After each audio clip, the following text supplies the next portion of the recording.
Hello everyone, this is Orbital Spider and welcome back to a new video. In this video, I'll be teaching you guys how to get into an orbit in Spaceflight Simulator, the veteran way. So in the last video, I taught you guys how to build and launch a rocket, and in that video, we lifted off, we went into space, and then we landed back safely. But now I'll be taking that same rocket into space and getting this rocket into orbit. Now this rocket in itself is perfectly capable of getting into orbit, but I'm just gonna add RCS thrusters here. And by the way, the RCS in RCS thrusters stands for reaction control systems, and these are mostly used for very fine-tuned operations because these produce very low thrust. So I'm just gonna add them here, and I'm gonna turn on this mirror setting so the symmetry is on, and there we go. These things are not gonna help us get into orbit, but these things are gonna help us get into a perfect orbit, which I am going to explain to you in a little bit. Just let me progress with the video. Okay, there are two methods of going into an orbit. The first method is a very obvious method where you go just straight up and then you keep on following the angle markers and you keep on tilting your rocket to follow that angle, and then you're in space and then you're in orbit. That is it. That is the obvious and simplistic way of getting into an orbit. So if you are new to SFS, and you can obviously do that. But in this video, I'll be telling you guys about the second method, which is the veterans way, because in the early days of SFS, we didn't have any of these fancy angles and stuff like that. So we just eyeballed it, and I still use this method personally because I have sort of been attached to this method. So I'm going to tell you this method now, and let's go. Our throttle is already at 50%. So let me just turn on the engine. The engine is now on, ignition on, and throttle to 100. There we go. We have now lifted off. So what we need to focus first is that we need to get our velocity more than 120 meters per second and our height more than 2000 meters. So it is 1000 now. Let me just wait until it gets to 2000, and once it gets to 2000, I need to keep on going left or right. It's your preference whether you want to orbit clockwise or anti-clockwise, but just keep on going in any of the directions that you want until you get at about 8000 meters, and then just check your orbit. It should look like this. And what I like to do is that I want to be at an angle of 45 degrees when my orbit goes beyond the atmosphere, so like right now, and then keep on turning slowly up until I reach an angle of 60 degrees. So right now I'm at an angle of 60 degrees with the vertical right now. So like this is 60 degrees and this is 30 degrees, and my trajectory has already crossed the atmosphere. So I'm just gonna turn off my ignition. I'm gonna stage real quick. Now my second engine is active, so I'm just gonna wait until I get to the apoapsis right here. Or what I can do is that I can just time warp here on any part of my trajectory. Okay, so what we're gonna do now is that I need to turn my rocket to be aligned with this direction of motion and then just hit ignition, because I want to burn in the direction of motion in order to widen my orbit. And in order to gain horizontal velocity, I need to burn tangential to the apoapsis. What it means is that I need to burn in the direction of a line which just touches the apoapsis, and that is it. So my apoapsis is now changing. I need to burn tangential to it. So there we go. We are now in orbit at about 48.5 by 39.8. That is a very shallow orbit, I'm not gonna lie. So I'm gonna burn a little bit more until I get some height. This goes to about 100, and we are way past 100 now. So I'm gonna start burning, and once I get here, I will turn around again because I need to increase my orbit on the other side. So I'm gonna turn around and face in the direction of the motion because I want to elongate my orbit on the other side as well. There we go. And let's just get here and let's fire away. 120 by 128. Now this is not a perfect orbit, which is why I am here with these RCS thrusters. Now, first of all, before we get to use these RCS thrusters, I need to talk about one thing.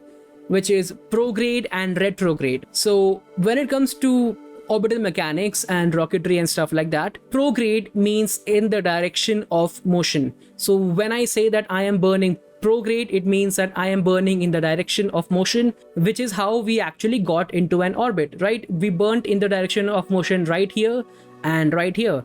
But if I burn in the direction which is opposite of my motion, I actually slow down.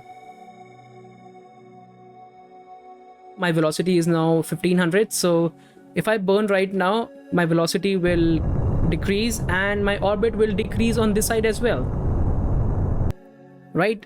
But if I go retrograde, or I'm sorry, if I go prograde, which means if I burn in the direction of motion, I can increase my velocity and raise my orbit further. And this is how we sort of transition from one orbit to another. We do prograde burns and retrograde burns. Right now my orbit is 108 by 128, and let's say I want to make this 130 by 130. So what I am going to do now is that I'm just gonna get over here,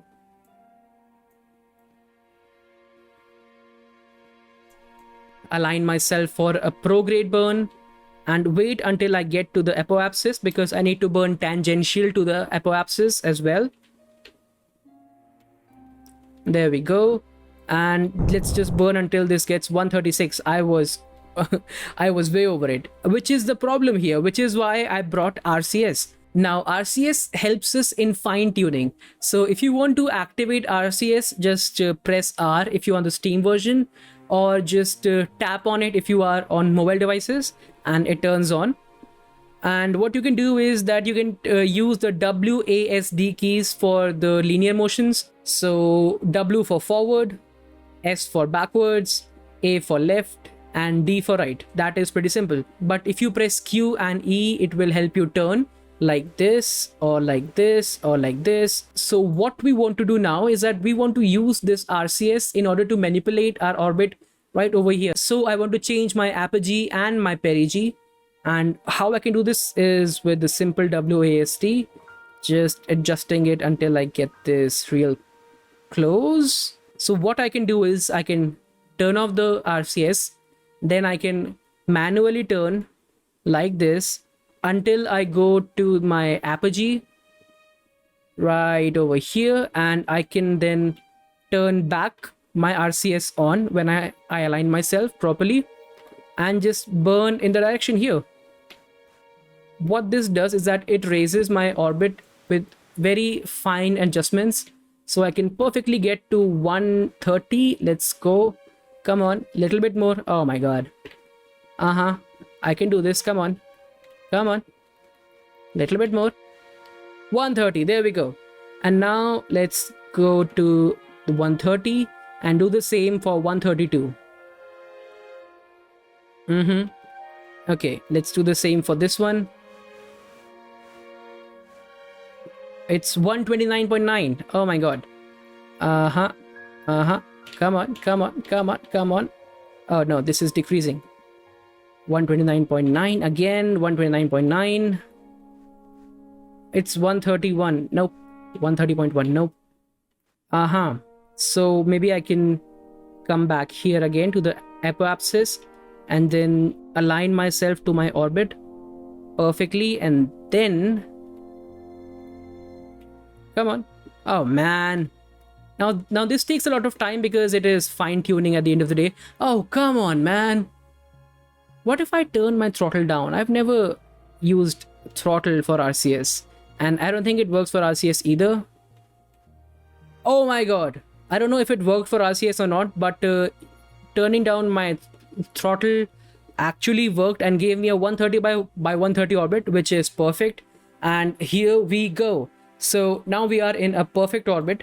Let me just hide the UI, and we are in a perfect orbit. Oh my god. Let me just save this real quick. Save it as 00. Very creative. And there we go. Actually, I saved this for the thumbnail. I'm gonna be back here to grab this still as a thumbnail. Okay, so now that we are in a perfect orbit, let me just deorbit real quick. because we need to get back to Earth, right? We have a capsule, so we have an astronaut. Well, what we do with the capsule has no impact on the game, but it is just like your own morality sort of thing. So I want the astronaut to go back home to his wife and kids. So let us just deorbit with a retrograde burn, which is burning against the direction of the motion. And let's go. And again, what the retrograde burn does is that it lowers the orbit on the opposite side. So now our orbit is lowering, and I think this is shallow enough. That should be fine. So let us accelerate over to somewhere about here. Okay, now that we are here, let me just slow down a little bit more, because a faster landing is always worse than a slower landing. Golden words by Orbital Spider. So let me just slow down real quick, because slowing down means that my capsule undergoes less thermodynamic stress when we re-enter, and I am out of fuel, so let's ditch this stage. Bye bye. And there we go. Beautiful separation. And let's just clear debris, because I don't want to hit the second stage on my way down. Let's fast forward until we are at the atmosphere. Let me align my rocket.